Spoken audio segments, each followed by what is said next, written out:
1994 मसीह तत्कालीन ओडिशा सरकार गोटे कैबिनेट मीटिंग रे पास करथिले जे बिजू बाबूंकर जन्म जो दिन मार्च 5 तारिख रे ताकू पंचायत राज दिवस भाव पालन करा जिवो एथि पई जे बिजू बाबू प्रथमे महिला मानकू संरक्षण दबा पई कार्यक्रम आरंभ करथिले। ता परवर्ती समय रे केंद्र सरकार 33% महिला को पंचायत राज सिस्टम रे नैथिले एवं जेतले 95 मसीह बिजू पट्टनायक सरकार चलीगला एपरिक जानईबल पट्टनायक सरकार आसिला सीए मध्य मार्च 5 को पंचायत राज दिवस भाव पालन करथिले। सीए मध्य असम्मान करिनथिले। 2000 मसीह रु 2009 मसीह भितरे बिजू जनता दल भारतीय जनता पार्टी एकाठी मिलित सरकार करथिले। सेतेबेले मध्य भारतीय जनता सदस्य माने जो माने थिले बा तांको सदस्य माने मध्य मार्च 5 को बिजू बाबूंकर जयंती रे पंचायत राज दिवस रे पालन करी अंशग्रहण करथिले एवं जेतले 2010 मसीह रे मनमोहन सिंह सरकार एप्रिल 24 को जातीय पंचायत राज दिवस भाव में घोषणा कले एवं किंतु जेहेतु तार बहु वर्ष पूर्वर 16 वर्ष पूर्वर पाखापाखि जेहेतु ओडिशा रे बिजू बाबूंको सम्मानार्थे एते बड़ नेता भारत वर्षर स्वाधीनता संग्राम ठार आरंभ करी तीन देशर मर्यादा पुरुष तांको जयंती को पालन करबा पई पंचायत राज दिवस पालन करथिले जे थ्री टायर सिस्टम से लागू करथिले प्रथमे एवं 2009 परे भारतीय जनता पार्टी आम हाथ छाड़िला सेतेबेले तो प्रतिवाद उठै पारथांते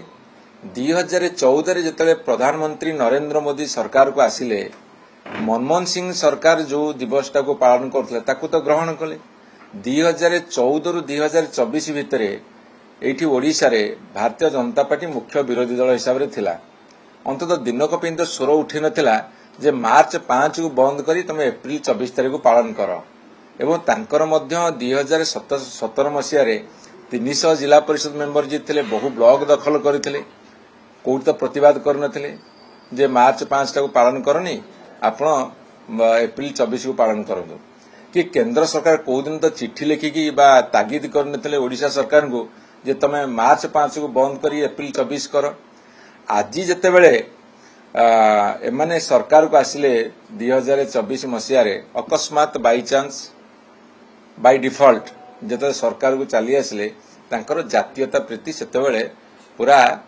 माने गली पड़िला जातीयता प्रीति पूरा एकदम उछुली पड़िला एवं सांगे सांगे कहले मनमोहन सिंह सरकार जो एप्रिल 24 तारिख को जातीय पंचायत राज दिवस पालन करुले आमे सेटा को करिवु किए मना कला एठी प्रश्न उठुची जे बिजू बाबूंको बड़ी बिजू बाबूंको ठारू बड़ी बड़ जातीयतावादी नेता किए थिले जेते सब जातीयतावादी नेता थिले बिजू बाबू मध्य से भितर अन्यतम जदि ओडिशा गोटे पालन करुथला मार्च 5 को से तो किसी देश विरोधी काम करुनथिले तांको सम्मानार्थे तांको स्मृति को उज्जीवित रखिया पई से कथा करुथले एवं हठात ताको परिवर्तन कर दियाला आळ देखै गोटे प्ली नै गोटे आळ देखै ताको बंद कले किंतु जो बंद करिया पछरा आ गोटे कथा कहूची जो निष्पत्ति गोटे कैबिनेट रे ग्रहण करा जाय थाए से निष्पत्ति गोटे कैबिनेट रे मध्य तो कटा जाय एठी माने कैबिनेट मीटिंग करी काटी नांती मार्च 5 को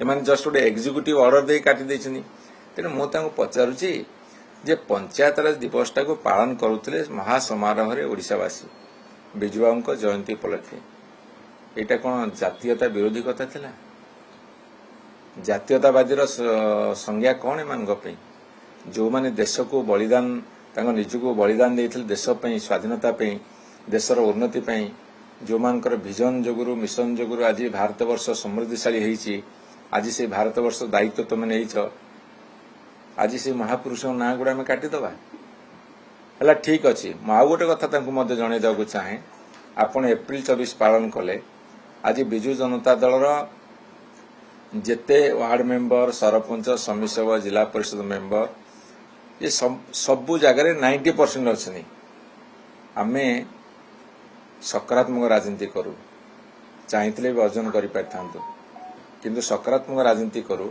କିନ୍ତୁ ଓଡ଼ିଶାବାସୀଙ୍କ ଆଗରେ ଆମେ ଛାଡ଼ି ଦେଉଛୁ ଯେ ଏମାନେ ଯେଉଁ ମହାପୁରୁଷମାନଙ୍କର ଆଳ ଦେଖେଇ ତାଙ୍କ ସ୍ମୃତିକୁ ହଜେଇ ଦେବାର ଚେଷ୍ଟା କରନ୍ତୁ ବା ଅପଚେଷ୍ଟା କରନ୍ତୁ, ତାହା ଓଡ଼ିଶାବାସୀ ଆଗାମୀ ଦିନରେ ଜବାବ ଦେବେ ଏବଂ ଜବାବ ଏଭଳି ଭାବରେ ଦେବେ, ଆଖି ଦୃଷ୍ଟିଆ ଜବାବ ଦେବେ।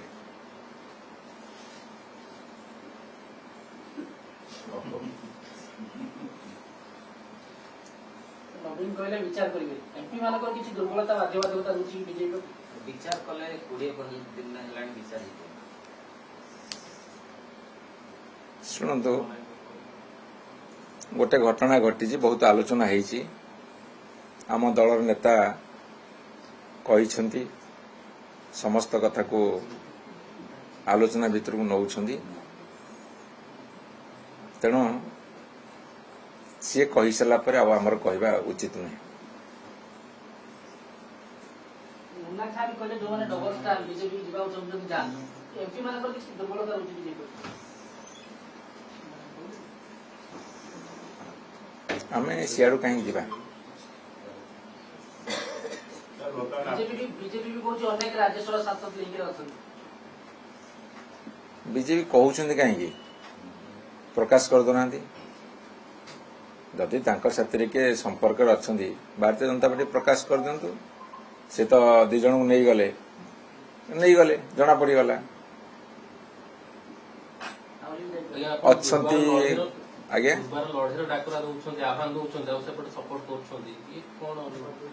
କିଛି ନାହିଁ। ଆପଣ ଦେଖନ୍ତୁ ଭବିଷ୍ୟତରେ କେମିତି ଲଢ଼େଇଟା ହେଉଛି। ଆପଣଙ୍କର ସାଂସଦ, ଆପଣଙ୍କର ପୂର୍ବତନ ବିଧାୟକ ପ୍ରଫୁଲ୍ଲ ସାମଲ ଏବଂ ମୁନ୍ନା ଖାଁ 2025 ଭଦ୍ରକ ୱାକଫ ବିଲ୍ ବିରୋଧ କରିକି ଗୋଟେ ବଡ଼ ଆନ୍ଦୋଳନ ଡାକରା ଦେଇଛନ୍ତି। ମୋ ପାଖରେ ସେମିତି କିଛି ଖବର ନାହିଁ, କିନ୍ତୁ ମୁଁ ଆପଣଙ୍କୁ ଗୋଟେ କଥା କହି ରଖେ, ବର୍ତ୍ତମାନ ସମୟରେ ଦଳୀୟ ଶୃଙ୍ଖଳାକୁ ସମସ୍ତେ ମାନିବା ଆବଶ୍ୟକ ଅଛି। ଦଳୀୟ ଶୃଙ୍ଖଳାକୁ ମାନି ଅନ୍ତତଃ ଭାବରେ ଯେଉଁ କଥାରେ ଦଳର ସାମାନ୍ୟତମ କ୍ଷତି ହେବାର ସମ୍ଭାବନା ଅଛି, ସେଥିରୁ ନିବୃତ୍ତ ରହିବାକୁ ମୁଁ ସମସ୍ତଙ୍କୁ ଅନୁରୋଧ କରିବାକୁ ଚାହେଁ। ଆଉ ଗୋଟେ ଆଜ୍ଞା, ଆଜି ରାସନ କାର୍ଡ 5,90,000 ଲୋକଙ୍କୁ ରାସନ କାର୍ଡ ଦେବେ। 9 ଲକ୍ଷ ଲୋକ ଆବେଦନ କରି ରହିଥିଲେ ବର୍ଷେ ପୂର୍ବରୁ। ଦେଖନ୍ତୁ, ଏ ସରକାର ତ ମାନେ ସାଉଣ୍ଡ ଲଗେଇକି, ଡିଜେ ସାଉଣ୍ଡ ଲଗେଇକି କହିଲେ 50 ଲକ୍ଷ ଭୂତ ରେସନ କାର୍ଡ। ଭୂତ ବାହାରିଲାନି କି ଡାହାଣୀ ବାହାରିଲାନି, ବରଂ 5 ଲକ୍ଷ ଲୋକଙ୍କୁ ଆଜି ଦବାକୁ ଗଲେ। ଆହୁରି 4 ଲକ୍ଷ ଲୋକ ଅଧିକା ଆବେଦନ କରିଛନ୍ତି, ତାଙ୍କ କଥା କନସିଡର କରିନାହାନ୍ତି। ଏମାନେ କହୁଛନ୍ତି କ'ଣ ପାଇଁ? ଯେଉଁ 50 ଲକ୍ଷ ଭୂତ ରେସନ କାର୍ଡ କହିଲେ, କାହିଁ କହୁଛନ୍ତି? ଯେହେତୁ ବାହାରେ ରହୁଥିବା ଲୋକମାନେ ଆସିକି ରେଜିଷ୍ଟ୍ରେସନ କରିପାରିନଥିଲେ ବା କରିବାକୁ ଆସିପାରିନାହାନ୍ତି, ସେମାନଙ୍କୁ ବର୍ତ୍ତମାନ ପାଇଁ ସେମାନେ ନେଇନାହାନ୍ତି। ଆଉ ତାକୁ ଯଦି କହିବେ ଭୂତ ରେସନ କାର୍ଡ, ଆପଣ ଟିକେ ମନେ ପକାନ୍ତୁ, ଏମାନେ କହୁଛନ୍ତି ଯେଉଁ ଜୋରରେ, ବିନା ତଥ୍ୟରେ ବିନା ସତ୍ୟରେ, ସେମାନେ ଟିକେ ହୋସକୁ ଆସନ୍ତୁ। ଯଦି ଦଉଛନ୍ତି 9 ଲକ୍ଷ ଆବେଦନ କରିଥିଲେ, 9 ଲକ୍ଷ ଦିଅନ୍ତୁ, ତା ଭିତରେ ସେ ଅନୁଧ୍ୟାନ କରନ୍ତୁ, ଅନୁଧ୍ୟାନ କରିକି ଦିଅନ୍ତୁ। ଆଉ ବିଶେଷ କରି ରେସନ କାର୍ଡରେ ଆଉ ଗୋଟେ ବଡ଼ କଥା ହେଉଛି, ଯେହେତୁ ରେସନ କାର୍ଡଟାରେ ଆପଣଙ୍କର ଯେଉଁଟା BSK ଥିଲା, ବିଜୁ ସ୍ୱାସ୍ଥ୍ୟ କଲ୍ୟାଣ, ଏବେ ଯେଉଁଟା ନାଁ ପରିବର୍ତ୍ତନ କରି ଆୟୁଷ୍ମାନ ଆଉ ଗୋଟେ କ'ଣ କରୁଛନ୍ତି, ସେଇଥିରେ ଟିକେ ଉପକୃତ ହେବାକୁ ବେଶୀ ରେସନ କାର୍ଡ ଆପ୍ଲାଏ କରୁଛନ୍ତି। କିନ୍ତୁ ସେଥିରେ ମଧ୍ୟ କ'ଣ ଇନକମ୍ ଟ୍ୟାକ୍ସ ଫ୍ୟାକ୍ସ ଦେଖିଲେଣି, ଲୋକ ଗୁଡ଼େ ବହୁତ ହଇରାଣ ହେଲେଣି। ତେଣୁ ସେ ଦେଖନ୍ତୁ, ସେମାନେ ଆଗ ସିଷ୍ଟମେଟିକ୍ କରନ୍ତୁ। ସିଷ୍ଟମେଟିକ୍ କାମ ନ କରି ବହୁତ ବଡ଼ ବଡ଼ କଥା କହୁଛନ୍ତି। 4,08,000 ଭୂତ କାର୍ଡ ଧରିଛନ୍ତି କହୁଛନ୍ତି। ସେ ପୁରା 50 ଲକ୍ଷ ଧରିଥିଲେ। ବିଧାନସଭା କହିନାହାନ୍ତି ଆମେ 50 ଲକ୍ଷ ଭୂତ କାର୍ଡ ବାହାର କରିବୁ। এই 4 ଲକ୍ଷ ଅଛି, ସେଟା ପୁଣି ଯେଉଁମାନେ ସବୁ କୋଉଠି କିଏ କାମ କରିବାକୁ ଯାଇଛନ୍ତି, ସେ ଫେରି ପାରିନାହାନ୍ତି ଏବଂ ଆସିକି ସେ ତାଙ୍କର ଆଖି ଦେଖେଇବେ, ଆଖି ଦେଖେଇଲା ପରେ ତାଙ୍କ ରେଜିଷ୍ଟ୍ରେସନ ହବ, ସେଗୁଡ଼ା ରହିଥିବେ। ଏଗୁଡ଼ାକ ଫଲ୍ସ, ପୁରା ଟୋଟାଲି ଫଲ୍ସ।